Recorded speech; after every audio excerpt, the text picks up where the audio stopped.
Hello and welcome to your go-to Detroit Pistons podcast, the Pistons Pulse, co-hosted by me, Bryce Simon of Motor City Hoops, a former D1 hooper and current teacher, husband, and father of three amazing kids. And I'm Omari Sankofa the second, Pistons beat writer for Detroit Free Press. And of course, we're always blessed to be joined by our producer, Wes Davenport, who is not blessing us with his presence right now. He unfortunately ran into some tire trouble, which is the worst, but he ran into tire trouble at Costco, which means he is somewhere where he can get some new tires, get them fixed, all of that. So shout out to Wes. Hopefully he's getting all of that stuff figured out. But if not, guys, you need to make sure you're listening to him and Blake Silverman over on the Pin Down on the Detroit Bad Boys YouTube channel. Also, make sure you are reading all of Omari's work on the Detroit Free Press. Make sure you're subscribed and all of that. And we actually had a new rating and review for this, the Pistons Pulse, over on Apple. This was from Agent Sheriff Cooper Truman, Best Pistons Podcast. You both do great work, Omari and Bryce. Thanks so much for your thoughtful and insightful analysis of my favorite professional sports team. We are finally on the up and up. Truly exciting times. And then, if you are not subscribed to the Motor City Hoops Substack, I highly recommend it. I feel like I put out some pretty good stuff over there. My guy Harry from the Order of the Blazing Horse does some really cool video analysis as well. He's over there contributing. I promise everybody, this person put this comment in and then specifically asked me to read it on the Pistons Pulse. They said, this is from Chris, I've been reading game reports and analysis since it was Joe Falls behind the typewriter. These posts are pure gold. They really add to my Pistons experience by pointing out subtleties that I missed altogether or saw but didn't quite catch the full value of.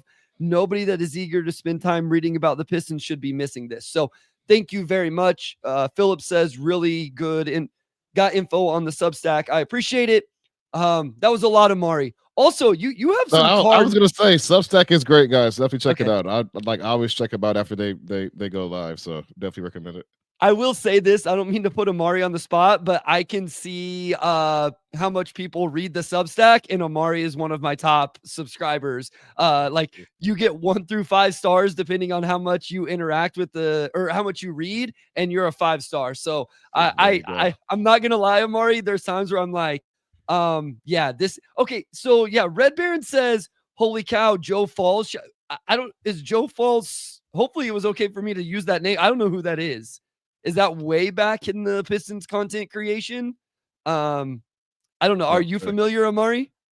I'm not sure. It's not ringing a bell right now. If you want to walk us through this a little bit, Red Baron Arcade.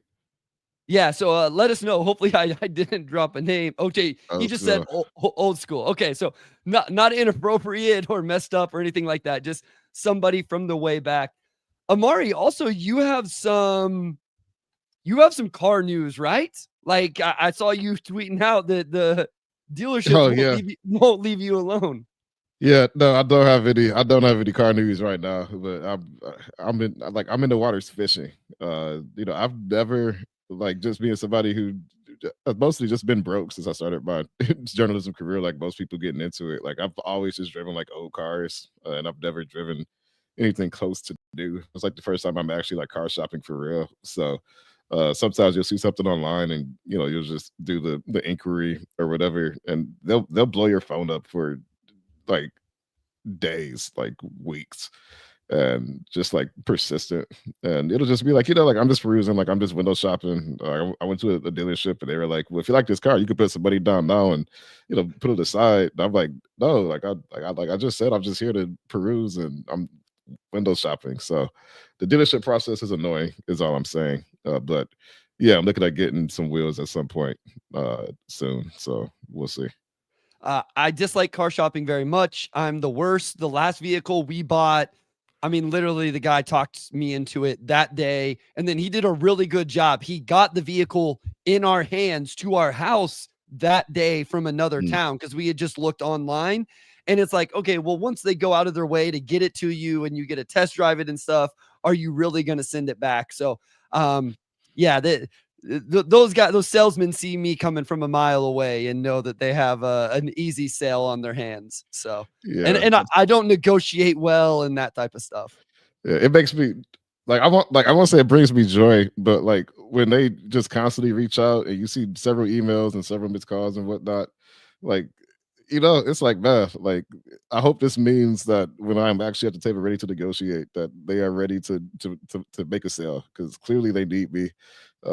Clearly stock is not moving if this car is still available 5 weeks later. So that's what I'm hoping it means. Like, I hope this all leads to me sitting down and they just roll out the red carpet and basically give me this car. Like, that's what I'm hoping for. I'm a negotiator. Like I sit on stuff. Like, I dwell on stuff. I cross check. Like, I already have some quotes going into this process. So like, I'm ready to sit down at the table and like, I want to come out on top. Like that's where I'm at right now. Love it. So Chili says score, caught this one on time. Love it.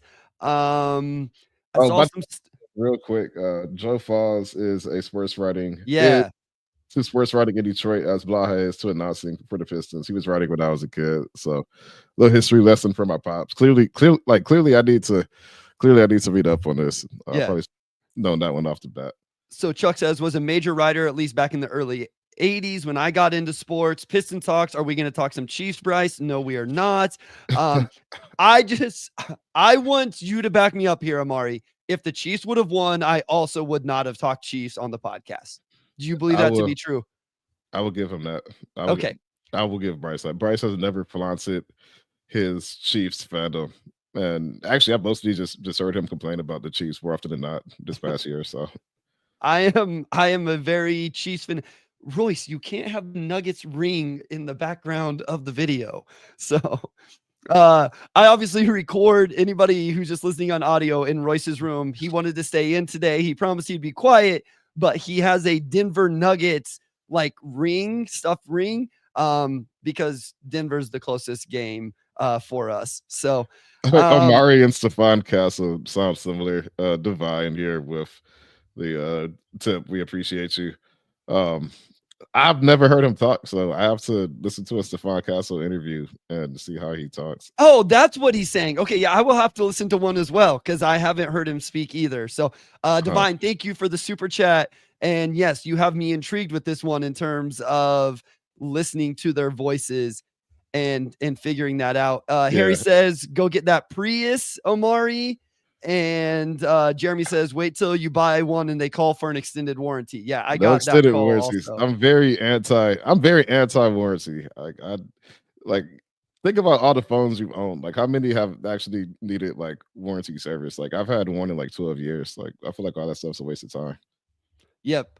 So again, Divine, thank you very much for the super chat. We appreciate you very much with that. Caleb, I caught y'all live. Nice to see you both.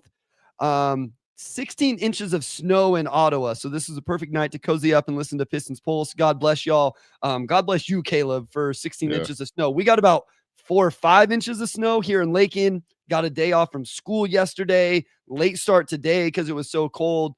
So 16 inches might shut us down for a week. Did Detroit get some snow here through this? It seemed like everybody had a chance. Yeah. So like, I got back from Chicago today. I probably got back to the hotel around like 2 or 2:30. It snowed yesterday in Chicago, and my car was covered in snow when I got back here. So I think we probably got 4 or 5 inches over the last day and a half or so. So everywhere got hit, apparently. Got you. All right, let's get into it. Detroit Pistons, Omari. Yeah. They are 3 games over 500 at 29-26. A couple nights ago, you watched this team absolutely destroy the Chicago Bulls. Just absolutely destroyed them. I was actually a little nervous for Wednesday's game because I'm like, okay, you destroy a team like that. You come back, you play them again the very next night. Essentially the exact same teams. Everybody that was active, I think, was active again for both games, all of that. And they came out, they played pretty well. You knew Chicago was going to play better, right? Like, they weren't going to beat them by 40 again, but they played good enough till about halftime. And then they built a lead, kind of kept the lead, got it, I think, under double digits once in the fourth, maybe. But every time Chicago got it close, Detroit immediately pushed the lead. Cade looked in full control the entire game. Vibes are good going into this, almost week off here without a game. Yeah. Important question. Bryce, how old were you in 2009? 22. So you were just finishing up college, roughly. Yeah, I graduated college in 09. Correct. Okay. So I was Okay, like I didn't mean this. I was a lot younger, but that is when the Pistons that's when the Pistons last went into All-Star break with a winning record. That's You know, crazy. what 16, 17 years ago. Yeah, I will tell you, I had just finished up or I was in ninth grade, I think. So not since ninth grade um have the Pistons won a playoff game. And this is the best Pistons team officially since I've been in ninth grade. And here I am, 30 years old, 16 years later. Like that's a long time. Like this is truly the best season in like almost 20 years now. That's a crazy thing to be able to say, Is like that's this point true? in the season. 2009 was the last time they were above 500 going into the All-Star break? Yeah, I went back and checked. So you only have a handful of teams that would even be in contention for that, and that's 2016 and 2018 or 19, I believe. But they were under. So like So even the year that Blake had the really, really good season, they got swept in the first round of the playoffs. I think that was like the year before I started doing this or 2 years or something. That team wasn't even over 500 going into All-Star break. That is no, and I checked earlier, and I'm going to double check now just to make sure, so that if it's wrong, no, nobody was saying Omari said. Let me double check this real quick before we run with it. But I double checked, and I'm pretty sure it's with 16 years. I mean, that's what's crazy, Yeah, they were Omari. 26 and 30. They were 26 and 30 at the deadline in 2018-19.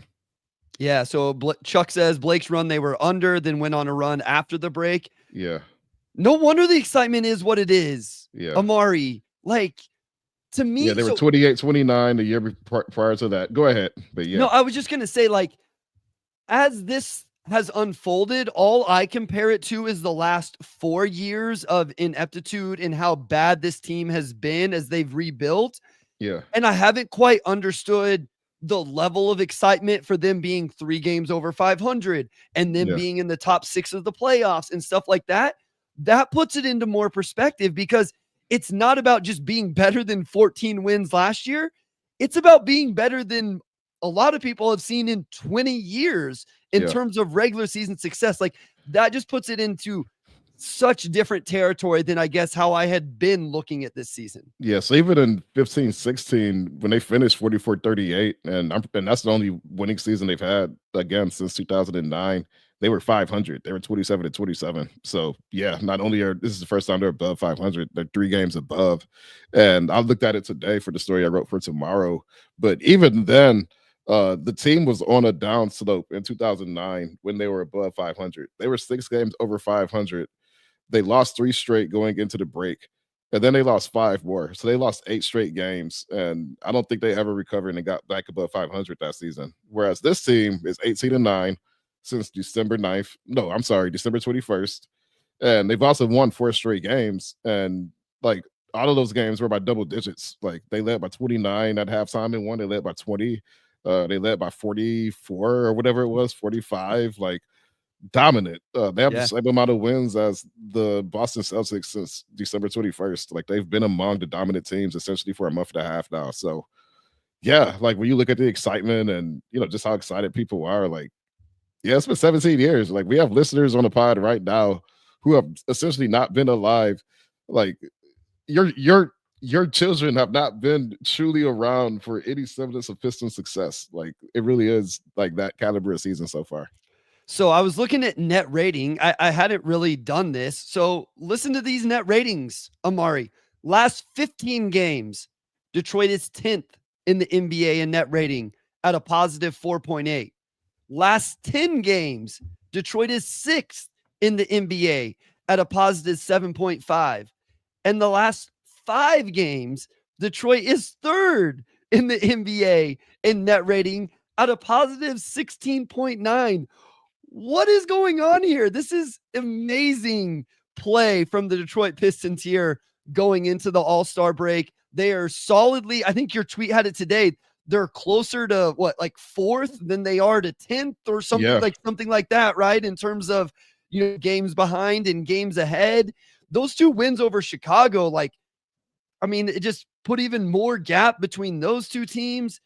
Incredible. Just incredible how they're playing. And it's a lot of fun to watch. And the chemistry is real. And this is, I do want to get into like, what do we think is going to happen coming out of the All-Star break? Because I'll be honest, I'm a little bit terrified it disrupts the chemistry and the flow that we've seen, because this is real, right? Like, don't you think that the chemistry, the way Isaiah reacted to Malik breaking the 3-point record, like you could tell it wasn't a slight to like Sadiq somehow. Like it was just true joy of getting to see Malik break that record, which is crazy that he already broke the record this year. And like the Cade dunk the other night, I saw people showing the Tim Hardaway Jr. reaction Yeah. to the poster dunk. Yeah. It's incredible. And He just winning had like a Dragon Ball Z, just double fist, just scream for anybody that missed it. Just pure, like, I don't want to say rage, but just adrenaline. Like, like it was a very intense reaction. Like nothing made him happier that night than seeing Cade pull that dunk off. I mean, as Philip says, I never thought I would watch the standings for playoff seeding this season. I'm with him. I didn't think so either. This team has already won. Like, we blew past the, hey, they've already won more games than they did last year. Hey, they've already won more games than the 5 seasons you and I have been covering the Pistons, right? Like, we came in that same season. They're about to blow past what I thought their ceiling was. Oh, Omari, I thought 30 was probably the ceiling, and they're almost there already. It's really fun to watch the success they're having, especially after a lot of these guys did go through the treacherous last few seasons of all the losses. Yeah, like just to put it into perspective even more, you look at a team that won 14 games last season. They're at 29 now with 27 games left. They've already doubled last season, and they're too short of last 2 seasons combined because they won 17 the season before, and obviously that was the year Cade was out and Jaden Ivey and Duren were rookies, so they were just a really young, really untested team. So you may surpass your win total from the past years combined before you get out of February. So I mean, I don't even know how many wins I predicted before the beginning of the season. We may have to go back and revisit a little bit earlier, but like they're obviously going to surpass even the wildest expectations. They're on pace to, like Marco Rolo says here, they could win 42, which would triple last season. And I'm sure we'll talk about players more in segment 2, but for them to even continue to win without Jaden Ivey, and you see guys like Duren and Ausar stepping up. Tobias is playing like he's been extremely efficient since New Year's, essentially. Like you're seeing the team all sort of come together at once, and they've done this without Schroeder even getting comfortable. Like you would hope he would get more comfortable after the deadline. So they're getting better as the year goes on. Like I think like after this past week, you just see more and more evidence that they've genuinely turned a corner and they've built something that they can sustain. It's tough to see how they get worse from this point on. Yeah, I will get us into like individual players in segment 2, but let's stay on just like the team and this ride just a little bit. Mm-hmm. Omari, they're 15th in offensive rating and 11th in defensive rating. I don't know which one I'm more surprised. I do know which one I'm more surprised by. I'm definitely more surprised by the defensive rating. Mm-hmm.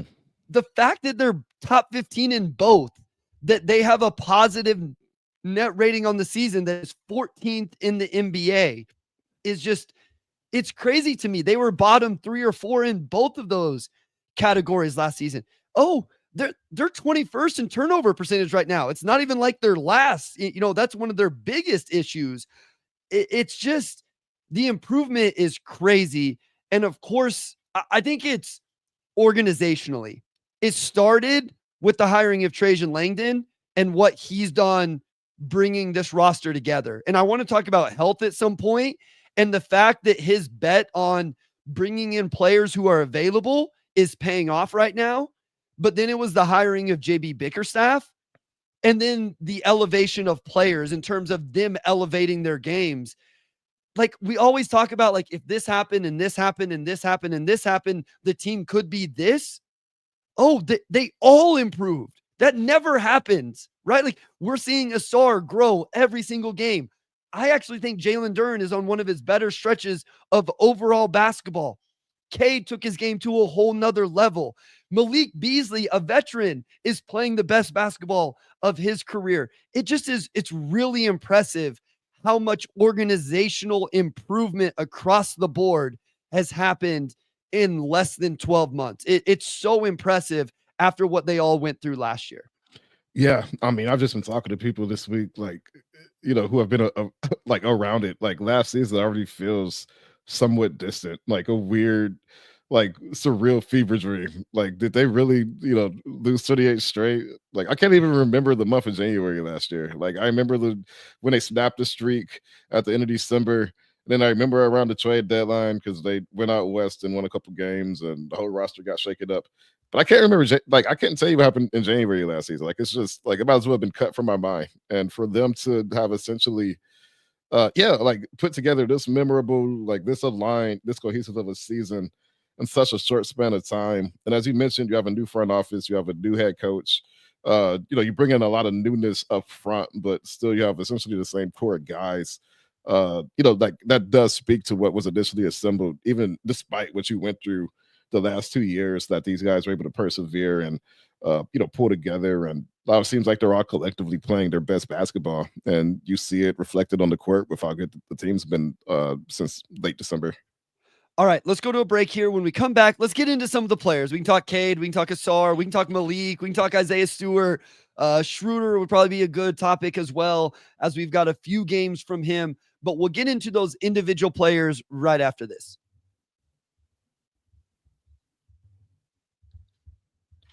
All right, we're back for segment 2, and we're going to go ahead and get into some players. Let's go ahead and lead off with Cade, just because obviously this is his, like, he's the man of the hour, for All-Star weekend, 3-point contest, and then the actual game on Sunday.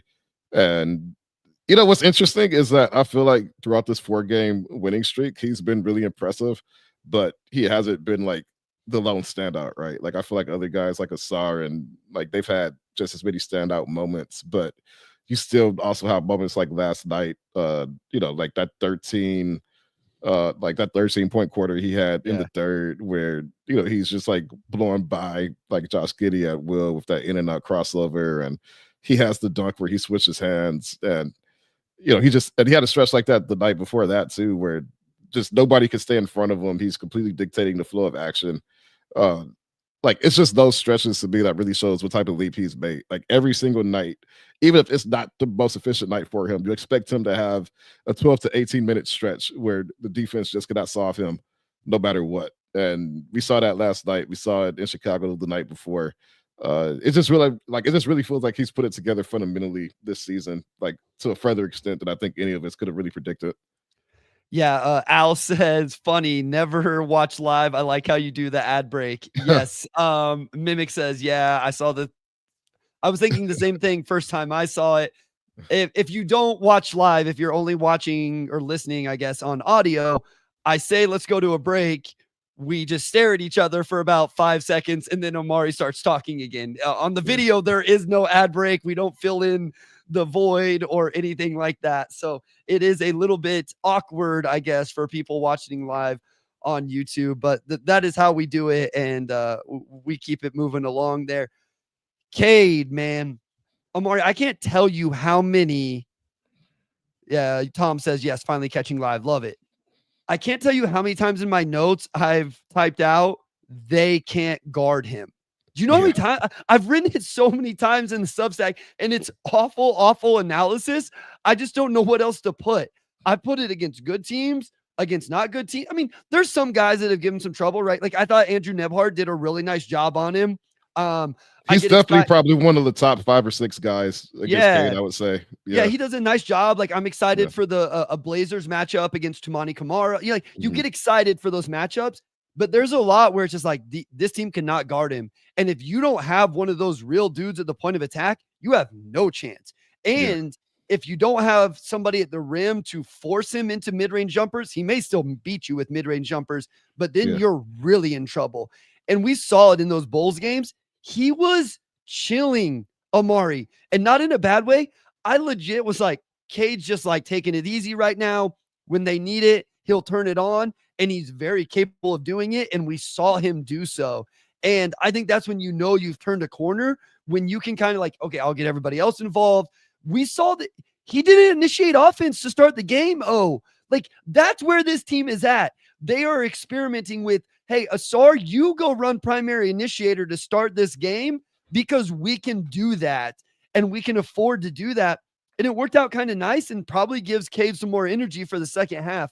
But that's what's so impressive to me is just how many times I've typed out, they can't guard him because he's so good.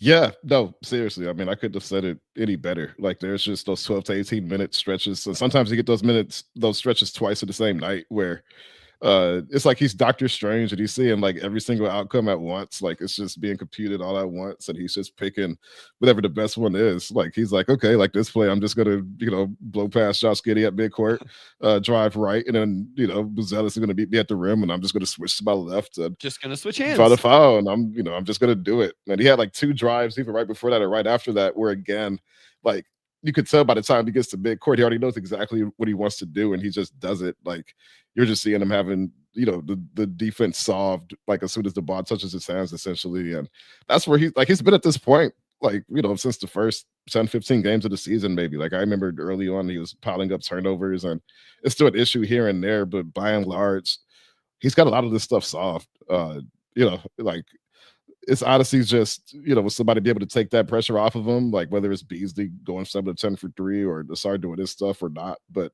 more often than not, if the Pistons could get any semblance of shot creation from anybody else on the roster, it means Cade's going to shoot like 55%, and he's going to have somewhere in the neighborhood of 30 points, 10 assists, and 7 rebounds. So that's been pretty consistent now. The one thing I really love about how I think his game has grown is, yes, Marco, the Bulls broadcast was loving Cade and Ausar. Yeah. There was a lot of really good compliments to both of those guys and the team in general. I actually made reference to some of those in the Substack. The way Cade is manipulating ball screens right now is crazy. He even tried to do it last night. Like he'll throw the fake pass, like he'll come in and he'll spin the ball so it looks like he's throwing a bounce pass and then it spins back to him. And what he's trying to do is manipulate the big man, or he'll put 2 hands on the ball, throw his hands up in the air like he's throwing the lob to Duren, trying to get the big man to rise up and then continue on around. Like he has such control in ball screens right now. It's incredible. Like it truly is.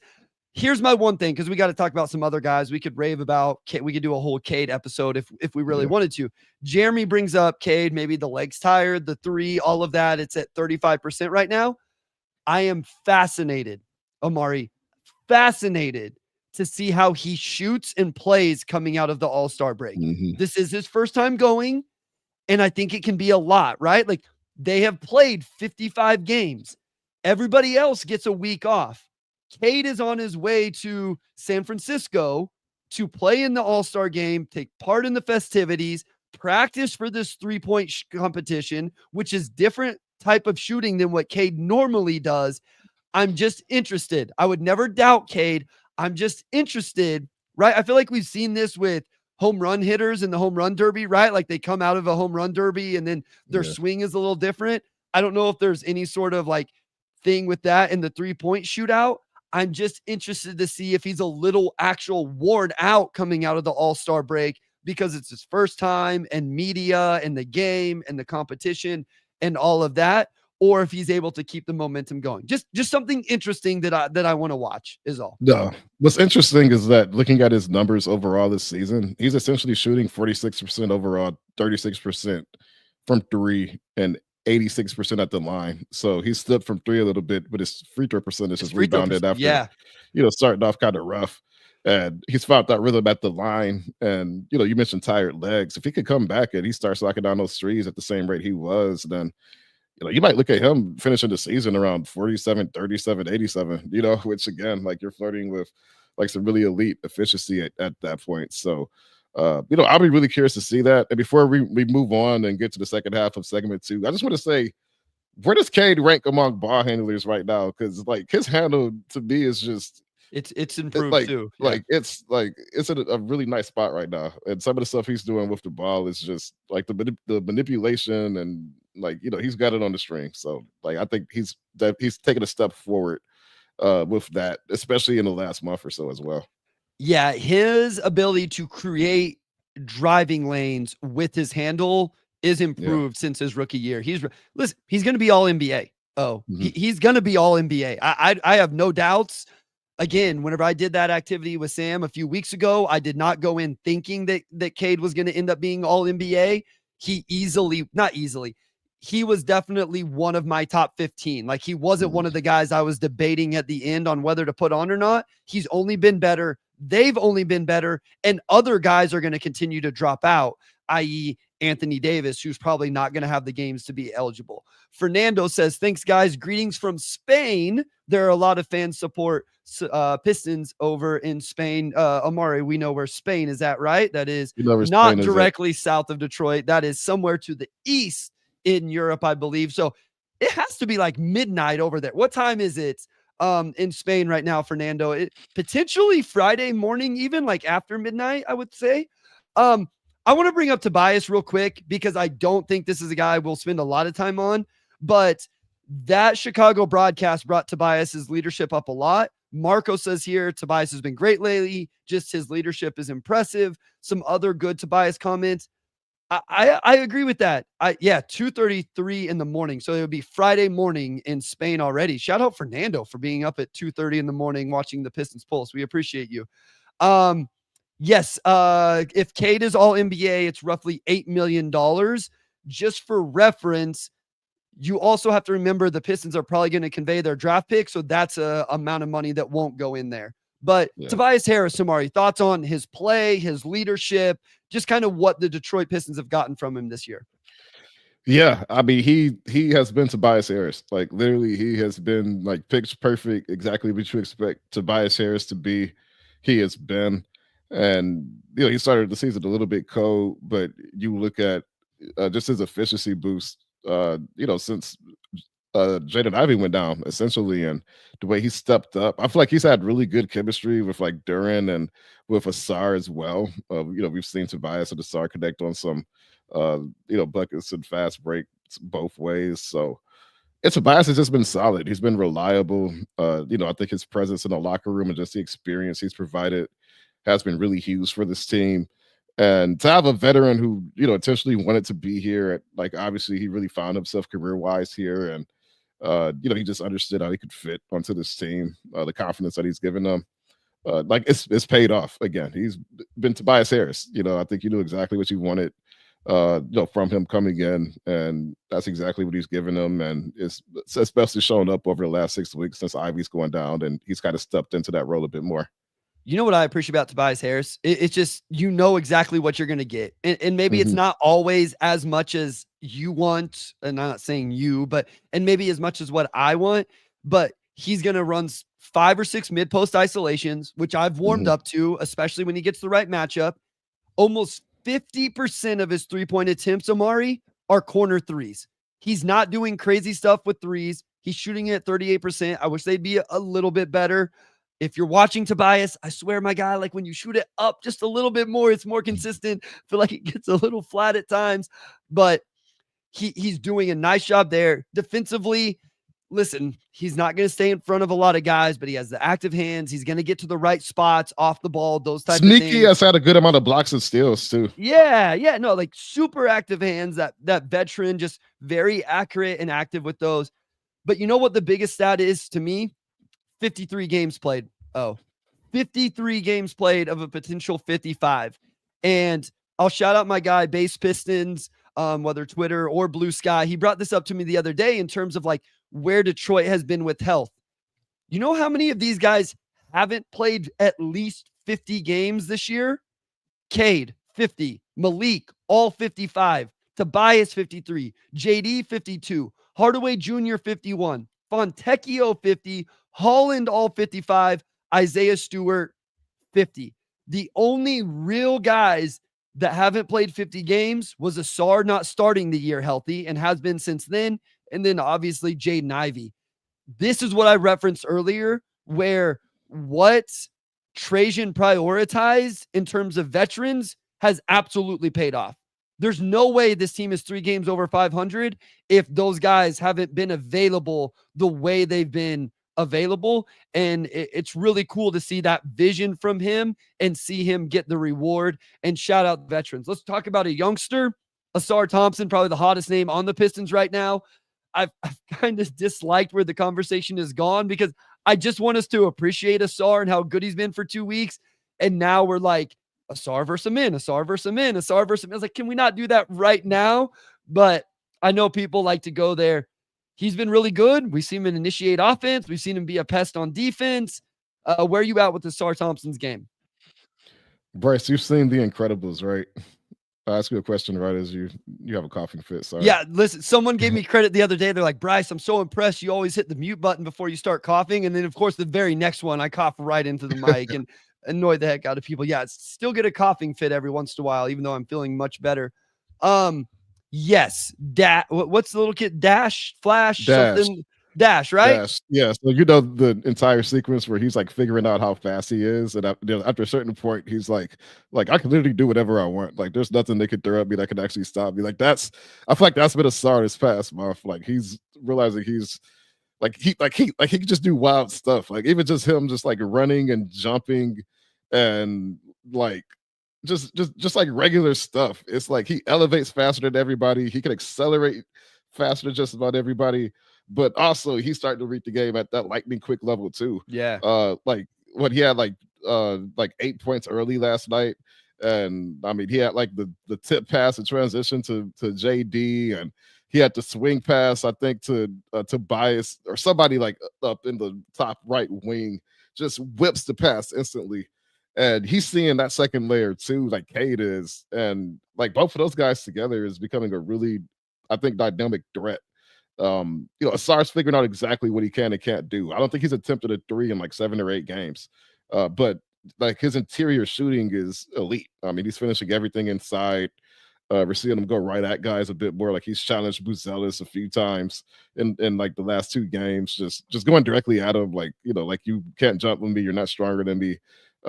Understanding that aspect of it. Like we're seeing him initiate more, like more confidence in his handle.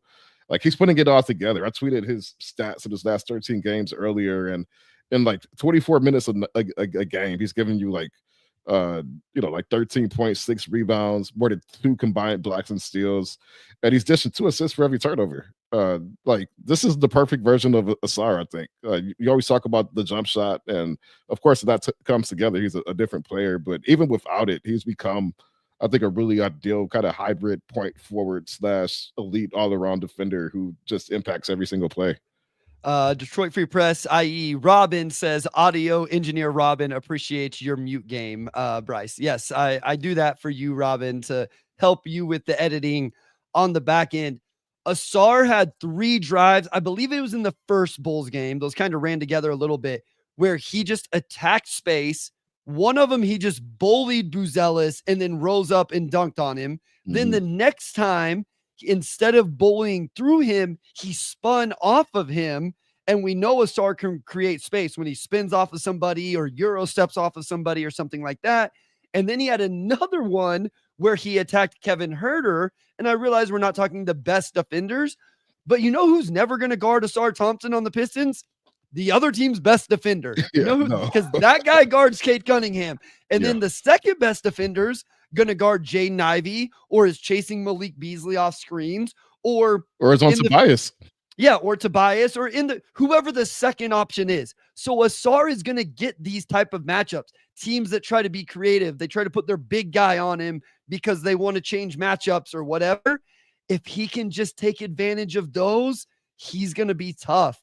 And we've seen him make the little 8-foot jumper. He was doing that in his rookie season. We haven't even seen that in this stretch. We haven't. That little funky, like he's rising up like maybe a foot higher than you would expect. Jump higher than everybody else. Just rise above everybody and just knock it down from 8 feet. Like, pretty simple. Yeah. And so I think the biggest development is what we actually saw in last night's game, in Wednesday's night's game. If Ausar Thompson can actually initiate offense, if he can actually do that, allow Cade to play off the ball some, whether it's in the starting unit, the second unit, whatever, that is the biggest area of growth. I have no doubts what he's going to be as a defender. There's some little nuanced things I always bring up in terms of him becoming elite, but he's going to be an impactful defender, going to be an impactful rebounder. I think he's going to figure out the finishing. If he can initiate offense, whether like just doing the simple things or breaking down the defense and creating for others, that's where Ausar gets to his ceiling, in my opinion. Yeah, and I think some of it for Ausar right now is like one just getting his win back because he missed so much time, right? Yeah. I mean, it wasn't the type of injury where you could, still stay in game shape on some level. He was really shut down there for a bit. So, I think we're starting to see him really get that, velocity and win back that he had prior. But also, as you mentioned, just the matchups he's getting, like I think he's understanding that he could physically dominate most teams' third or fourth best defender, right? Like it's not even like most guys are not like I say most, like virtually no other NBA player is in his class of athleticism, especially when you combine that with just how he sees the game. He's like if Nicholas Batum had like this like android body or something and could just like run and jump higher than everybody. But yeah, you're just seeing him physically dominate these matchups. It's like my first step is good enough to where if I get a little bit of space, like they can't run with me, they can't jump with me. He's getting to the line a bit. He's still not shooting at the line really that well, but he's still generating that rim pressure. And we're seeing him like keep his head up and look for shooters and whatnot in those areas as well. So yeah, I mean, I think he's been just as important as anybody over the last month. He's come in. I think he's filled a little bit of that JI role, but he's given them something unique as well, especially on defense, where he's just this kind of 1 through 5 Swiss Army knife. Like, oh yeah, like I'll just rotate from Giddy to Kobe White, close out three real quick. Oh, let me back up and good on Vooch. Like he can do everything. Like there's really no limit, I think, to what we've seen so far. Caleb brings up the immediate kick out to Tobias for 3, and then everybody talks about the Duren one. Now Yeah. I realize what everybody's talking about with the Duren pass or with the pass to Harris. I think that was one of the most important plays in that game as well in Yeah. terms of long-term future, because on that play, I believe they put 2 on the ball on Cade, or they at least got to Duren in the short roll. And then Duren playing with the Ausar cutting along the baseline makes a beautiful short roll read to Ausar. Ausar now draws 2 in the lane and hits the kick out pass to Harris immediately on the wing. And what's important there is the passing, right? One thing I've had to adjust in my line of thinking is how do you survive with 2 non-shooters? And one of the biggest ways, obviously, if one of them could shoot or both could shoot, that would help, but is them both being really good passers and off-ball movers. Duren has started to show, especially in the half court, that passing stuff. And then obviously Ausar has as well. So let's go to another short break here. And then when we come back, we can talk some more about Ausar if you want. We definitely need to talk about JD, some of the other vets, and then we'll try to get some of the questions that you guys have put in the chat as well. We'll get to that right after this.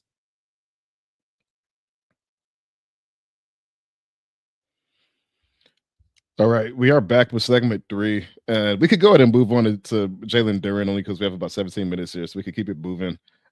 Like that's another player that I feel like athletically is just understanding what he could do and how he can impact games. But not only that, like I've been a lot more impressed with his playmaking, where he's cut down turnovers, but he's also been a lot more, I think, aggressive in looking for those playmaking opportunities, whether it's leading fast breaks in transition, which maybe sometimes he could be a little too happy about. There are times where it's like maybe you should get in position for the lob instead of looking downhill. But he's really sought those opportunities out. But even just the quick reads and short rows or like whatever it may be, I think he's had nice chemistry with Ausar.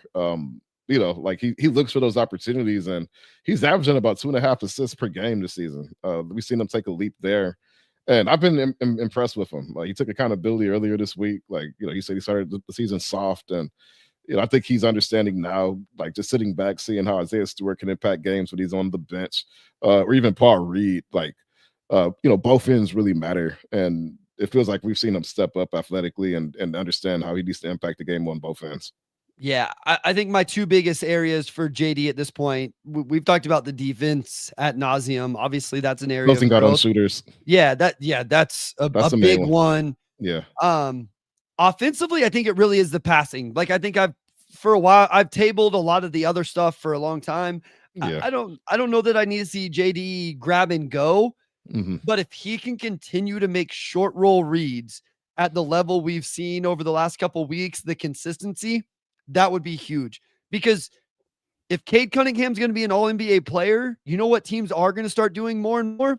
Putting 2 on the ball. And then you have to be able to make teams pay out of that. And if you don't have a big that can short roll read, it doesn't matter if you have floor spacers around it because the ball never gets to those guys. So I think it would be awesome to continue to see him develop that. And then he had one of my favorite defensive plays in the game on Wednesday night, playing in the ball screen, playing in drop. He didn't open his hips. He stayed square. And then when the pass was made to the rolling big, he was able to recover and he got the block shot. And I hope that's a clip that JD watches over and over and the coaching staff shows him, like, look at this. You played exactly how you should, and it paid off in a very positive way. Continue to do those things. His hand activity has gotten better. His block shots in general, just some of his recovery, off-ball rotations, that stuff has gotten better. I think he has made strides on the defensive end. It's not perfect. It's not where it needs to be, but I feel like I've preached patience with Jaylen Duren a lot, even though I've had my doubts. And I think we're slowly starting to see that. And that's why I said, like, let's give him the whole season. I am maybe more excited to see what he looks like the last 27 games and whatever playoff games we get more than anybody. I think I'm more interested to see how he looks through these 30 plus games for the rest of the season. No, I definitely agree. And the thing with Duren is always that he's been young for his class. Like he reclassified when he went to Memphis and he was like 17 when he first started college. Like he's just turned 21, in his third season in November. So, sometimes the learning curve for bigs, like him is a little bit longer. Like he's somebody that always physically dominated. And, I think there's a learning curve in the NBA for a lot of bigs where you come in and, there's just nuances of the game you have to learn. Like I think NBA defense is different from college defense. Obviously, college is much different from the high school level. And, sometimes you also just need, I think, the right support around you to where you can get these reps in real time and learn on the fly. I think without that type of immense pressure to where, it all falls on you, right? Like you have Paul Reed and you have Isaiah Stewart backing him up, which I think has applied that type of pressure, right? Like he has to come in and maximize those minutes when he's out there because there are guys who can get it done. I think all those things have really pushed him this year, and we're starting to see him figure it out. Absolutely. I think that's a guy in year 4 that you really expect to take that leap forward and become that type of consistent rim protector. All right, let's run through the vets real quick here. Let's just start with Malik Beasley. Broke the Detroit Pistons regular season 3-point makes record. Second in the NBA in 3-point makes behind only Anthony Edwards. I think he leads the NBA in a wide margin with catch and shoot 3-pointers, currently shooting 42% on almost 9.5 attempts per game.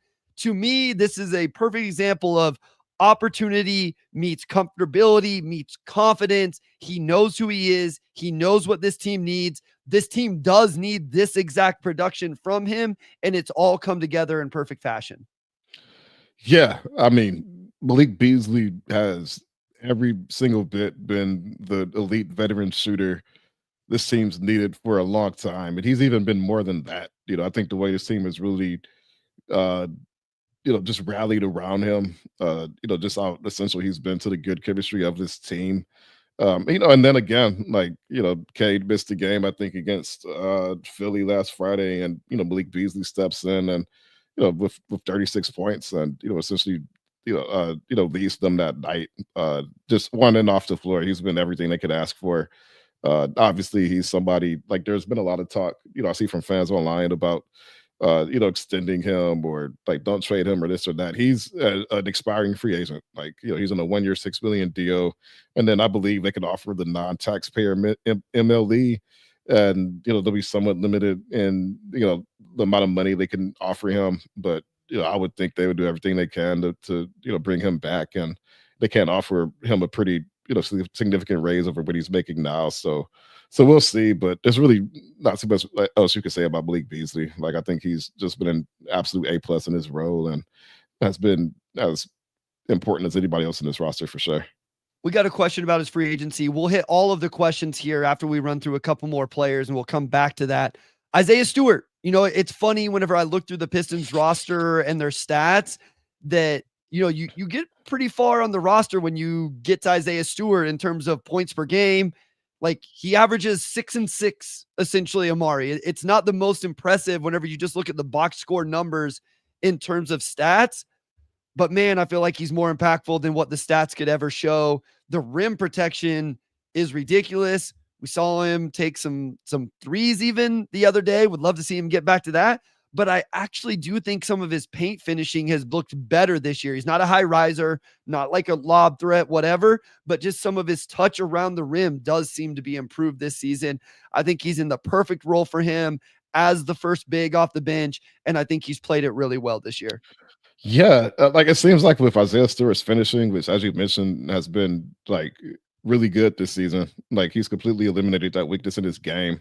I think it's a combination of one, like his teammates getting the ball to him in good spots, but two, I think he's also been a lot more patient and understanding of what he needs to do in the rims to finish over bigger defenders. And Sure. I feel like we've seen him do that with more consistency. So it's a handful of things, but yeah, I mean, last night he had 4 blocks in 18 minutes. And I think they all were within like his last 7 minutes of action or so. Like he got his first one late in the third, on I think a dunk attempt by Kobe White, and then he had 3 in the fourth where he subbed out for good. Yeah, like he just has those stretches where he just completely shuts down the paint and he's making all sorts of energy plays. And we've seen some playmaking flashes from him this season. Like he's still knocked down some threes here and there. He's beginning to work that in a little bit.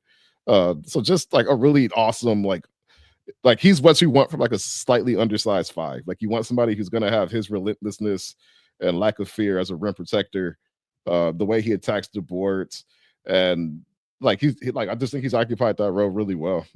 You look at the value of his contract too. Like I think phenomenal for what he's giving you at that backup 5 spot. All right, real quick before we get to the questions, we've only got 3 games, a total of 50 minutes from Dennis Schroeder. Just thoughts on his minutes so far and kind of how he's fit in, what it's looked like.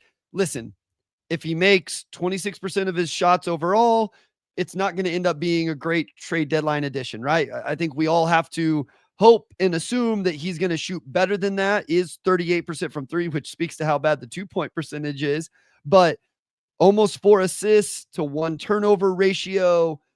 Just thoughts on Dennis Schroeder so far. Yeah, I mean, he's had such a crazy season and such a crazy deadline that I would expect it would probably take him a minute to be comfortable.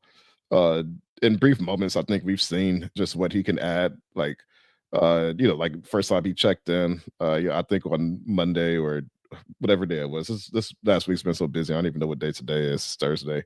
Like you see him immediately come in and just get things organized, and you hit Malik Beasley for a couple quick threes he assisted on.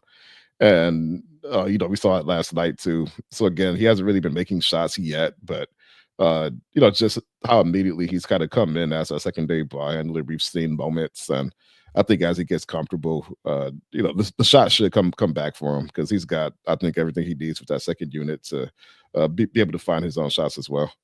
Yeah, no, I agree with that. I still think it was a good signing. I think it's going to end up making a lot of sense. We've seen him just calm down the offense at times. Kind of hate it for Marcus Sasser. Looks like he's completely out of the rotation when everybody is healthy. But yeah, it will be interesting. Let's get to some of these questions here down the stretch. Thank you to everybody who joined us watching live, whether on X or Facebook or YouTube. Chuck Brewer says, honest 30,000 foot view. If everybody maxes out, what do we need to add to the young core? Thinking we need a banging 4 to match up versus 2 big lineups. I mean, yeah, I guess if everybody maxed out, that would mean your starting group would be Cade, Ivy, Holland, Ausar, and Duren. You could be a little bit slight there. I do think the archetype of Tobias Harris is something this team will want to replace with a similar archetype when Tobias Harris is gone. Yeah, you would certainly need, I think, some sort of scoring for who could give you, some sort of semblance of defense and rebounding as well. I think that role Tobias has occupied has, been a role that the team's really needed, really since Jeremy Grant departed. So, if you could get something resembling that, then I would say that certainly makes a lot of sense. Fernando says Schroeder played very well with Germany. He did. He had a very good Olympics. I will say my biggest thing is, you got to find the number 2 guy. And if that's Jaden Ivey, great. And if everybody maxes out, I think Jaden Ivey, that's what he maxes out as, or Ron or whatever.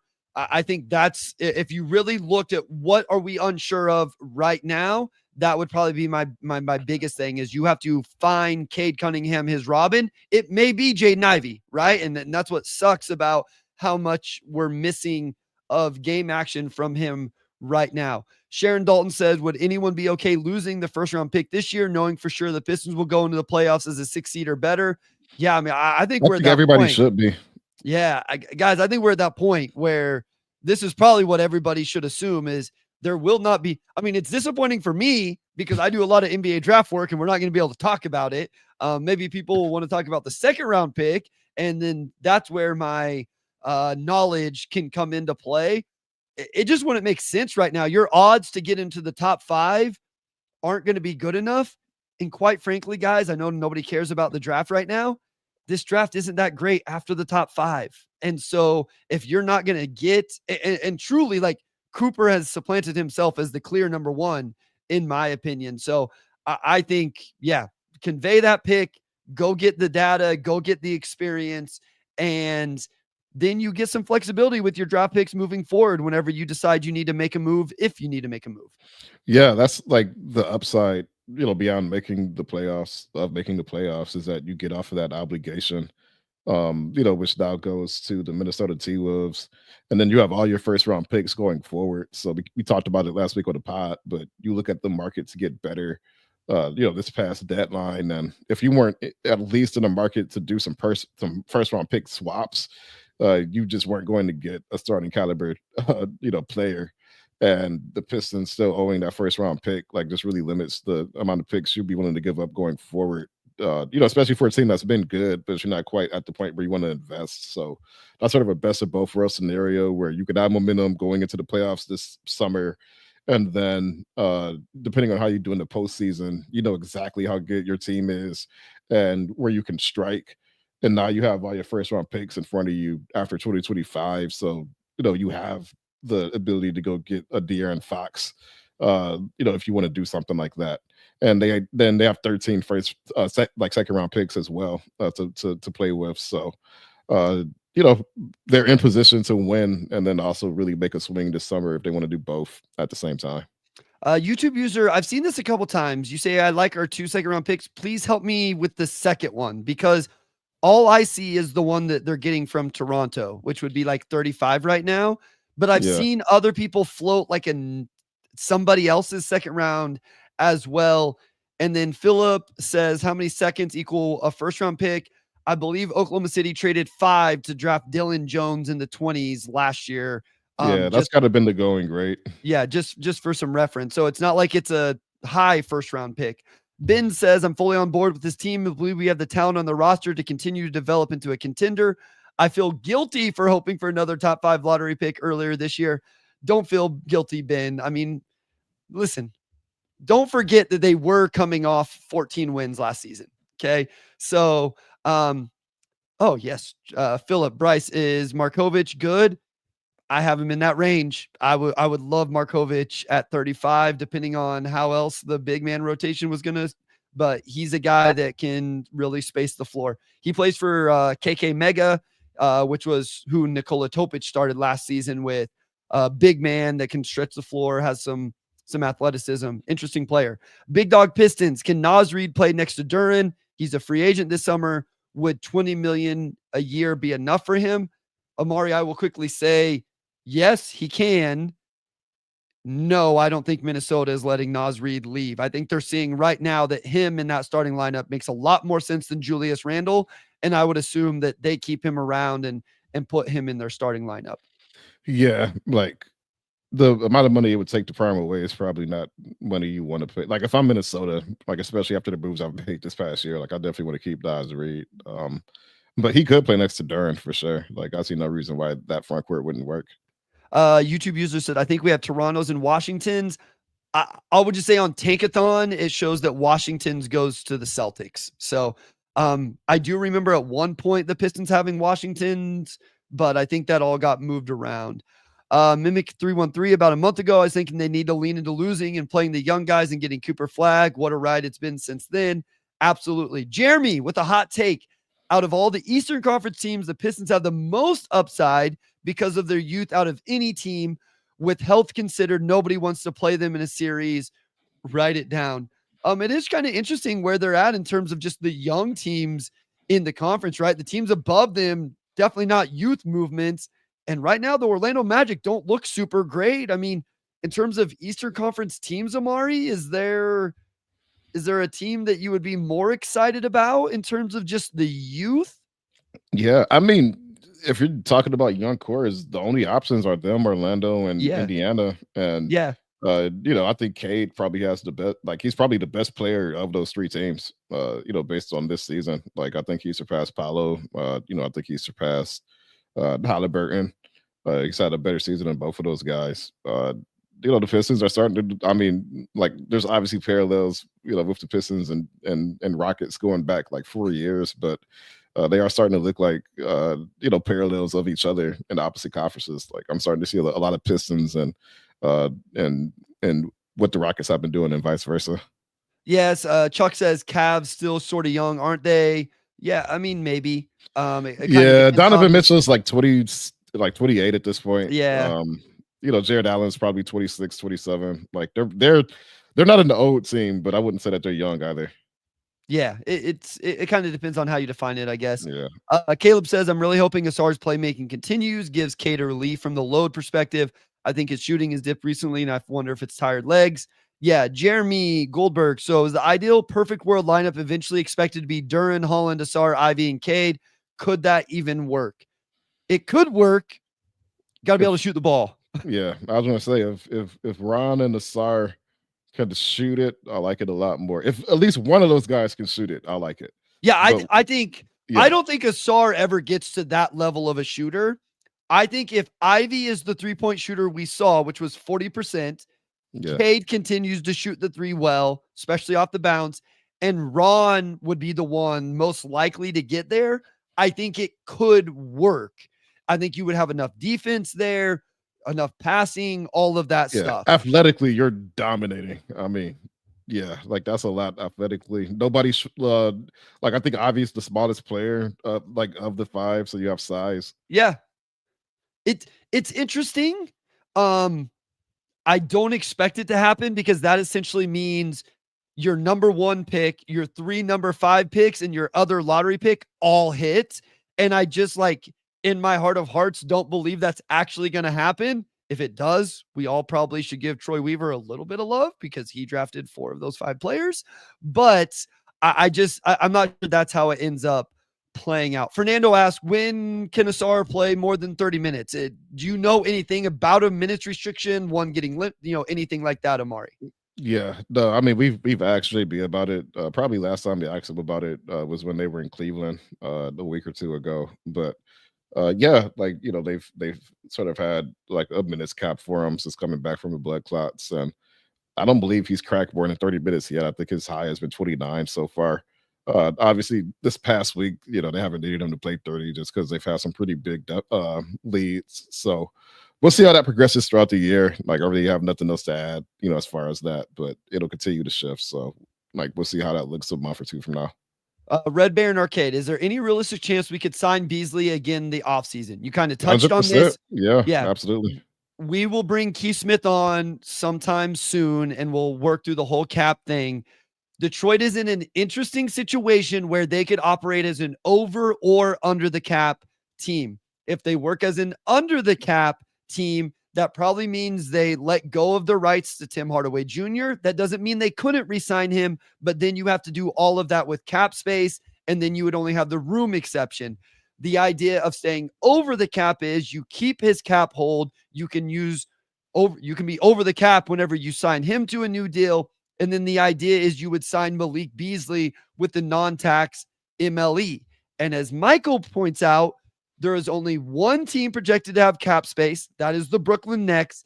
And so Detroit would be able to offer just as much as any other team in the NBA other than the Brooklyn Nets. So to me, this probably comes down to a conversation between Trajan and Malik and his agent of, okay, are you going to stay for us at equal money, or are you going to leave us at equal money? And if he's willing to stay in Detroit at equal money, they could operate over the cap. They could bring him in on the non-tax MLE. They could re-sign Tim Hardaway Jr. if they want. This obviously puts you out of the running for a Miles Turner or somebody like that. But I will say this, guys, if you want to work as an under the cap team and go sign a Miles Turner or a Naz Reid, you're probably not getting Malik Beasley also. You're going to use all of that cap space on those guys, and Beasley's not going to stay around, in my opinion, for the room exception. So that's kind of where the team is operating right now in the offseason. Yeah, so we'll definitely have Keith Smith on, and he'll walk us through all of the cap intricacies as he always does. Steven, correct. Beasley doesn't have bird rights, but you can sign him with cap space. So, like, you don't, if you have cap space, the bird rights part doesn't matter. That's why it's either cap space or the non-tax MLE. Okay, last one here from Bayern. Should the Pistons chase a second star? They won 3 championships with a unique roster composition. Yeah, like I would not let yesterday's roster composition dictate how this team progresses. Obviously, I mean, you're 18-9. I don't know what pace that would be over the course of a season, but I would assume they're on a 50-win pace for 6 weeks. So that, I think, gives you a good idea of where this team is as far as if you're ready to make that big swing or not. But the way I look at it is, you look at the Pistons back when they made that swing for Sheed, right? Like they had already been a 50-win team for a couple of years, and then you went and got an all-star caliber guy who took you over the top. To me, you have to get to that point to where you can make some semblance of a playoff run before you do that. So they've overachieved so far. If I'm Trajan, I say let's just overachieve. Let's see where we are this summer. But you don't necessarily need to make that swing before you have to. Like, how many big swings has OKC made? How many big swings have the Memphis Grizzlies made? They've overachieved, and they've kept adding young talent and developing, and they've still moved forward without cashing their chips in. So I don't think you have to do that to move forward. I think once you hit the point they're at now, that gives you some leeway as far as how you play it moving forward, and you get to see what guys are made of. And if you can kind of, develop that naturally, right? Like maybe you get a Desmond Bain, maybe you get a Jalen Williams, or, maybe you have to go find that guy. So that's where they are right now. Agreed. And that's where I think eventually you do. I'm also of the mindset that guy could be on the roster. Could be Jaden Ivey, could be Ron Holland. Heck, it could be Ausar Thompson. The other thing I'll say is, let's see what Cade Cunningham's ceiling is before we decide, what they absolutely need, right? And so that's a big part of it as well, is what does Cade actually need in regards to that. So I would say continue to play it out. I've wanted to see them be patient. They were at the deadline. I thought maybe this offseason would be a time to make a move, but it may not be. So it will be interesting. Steven says, Bryce, are you eating crow yet and saying the Pistons are a good team? I think Steven just came to call me out tonight. I appreciate it. Listen, they are right now, right? They're 3 games over 500. It's a positive net rating. So yeah, that's I guess right now they went through that stretch, which is the one I wanted to see.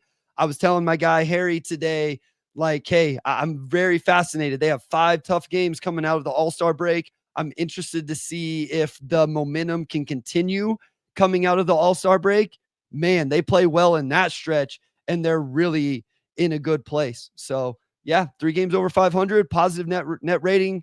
Sounds like a good team for the Pistons right now. They're doing a lot of really, really good things. So thank you to everybody who joined in. We appreciate your engagement, your questions, your comments, everything in the chat, keeping it legit in there. We always appreciate you guys for that. If you're watching after the fact on audio, we still appreciate you, obviously, just as much. Please rate, review, subscribe, share, all of that stuff. Really appreciate it. Make sure you're reading Omari on the Detroit Free Press. If you have it in you, subscribe to the Motor City Hoops Substack, completely free. Lots of good stuff over there between myself and my guy Harry from the Order of the Blazing Horse. I don't know, probably be back, maybe not Sunday, but Monday or something like that. We got a little bit of time off here. Got to figure out what we're going to talk about without any games in between. But this was a fun one. Omari, take it away, my guy. Yeah, we'll be back next week to recap All-Star and look ahead to the final 27 games. Big thanks to everybody for joining us tonight. And with that, Big thanks to our audio producer, Robin Chan, our editor-in-chief, Nicole Avery Nichols, and shout out to Wes Davenport, as always. Hopefully he'll have some new tires on his car next time he joins us. We'll talk to you all next week.